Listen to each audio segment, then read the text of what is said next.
Olive presented a different sort of challenge tonight.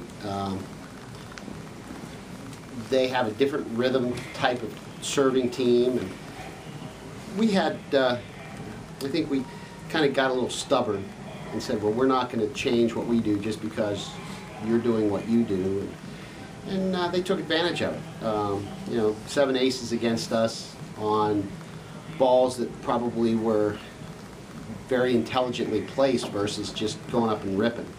But I thought once we settled down with our first contacts and our offense got in gear, especially at the end of every game, I thought we just sharpened up and really asserted ourselves. So it was a good thing. They made us play, and I think that's what we want at this time of year. We just talked to visiting coach, and he said how for them being able to come here and play you is obviously kind of an honor, an opportunity for them. What's it do for you guys to play a team like that? Well, it's a different team. It's you look at Pfeiffer last night and compare them to Mount Olive tonight. Mount Olive's offense was much quicker. They stayed in system, even if the pass pulled the setter to 15 feet or so. So it presented our block with a little bit more of a challenge than, say, last night's match did. And I just think they played hard. Their libero had an outstanding game tonight. Made a couple covers off of stuff. We should have had about 4 or 5 more stuff blocks. And he just made some great plays, dug some tough balls in there. I think over the course of the match, you expect them to probably give you some easy points, and it happened, but not because they were doing that all match long.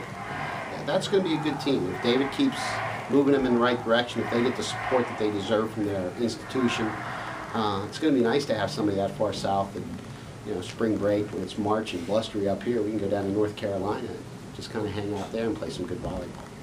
On the weekend, double-digit service aces for the team. You said it last night about serving as a weapon for the team, but would you agree again tonight that was a factor? Yeah, I think what it did is it kept them off the net. You know, their middles ended up with what? Hess only had 7 swings, and where's 20? Becky only had 14 swings in a 3-game match that was, you know, past 20 for both teams.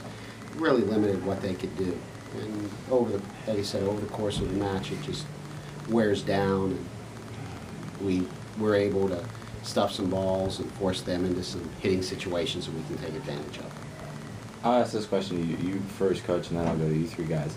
How are you guys able to, they kept coming back and getting either ahead of you or would get tied with you. How are you able to fend them off tonight? Well, I just think that's the nature of the game. You know, you're going to be in rally score, you're going to be close. It's probably more the exception than the rule where you see leads of 7, 8, 9 points develop. And I've said it before, I don't care what team we play, they have big boys that can swing at the ball well. And certainly number 9, Daish, can swing the ball well. Miracle can take a good swing. And you get live arms and they're going to score points for their team. So, you know, you want to make sure you're close enough that you can make a run. And with our serving, whether it be Turco or Nick or Peter or Aaron, somebody's going to get on a run with their serves, and if we're close, that could be the difference. Kind of the same thing to you guys from a player standpoint. How are you able to hold them off? I mean, I think they're just a great team. They bring a lot of things that we don't see playing, like the EIVA. They just have a different style of playing, so they bring a lot of fire, but we have the edge of competitiveness, I feel like. So it's just that one step up that we have on them to always fire back at the final game.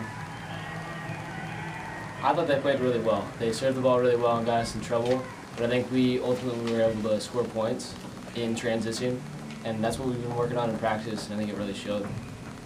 Yeah, I mean, I think the big thing is just staying steady. You know, one thing that the coaches always emphasize is just, you know, stringing together plays of just good plays instead of trying to be great sometimes. And you know, the nature of the game is it's going to be a battle. You know, it's going to get tied up. You know, especially even late in games and stuff. But you know, ultimately, the team that's going to win is the team that's going to be good more. And I think we did a good job of staying steady.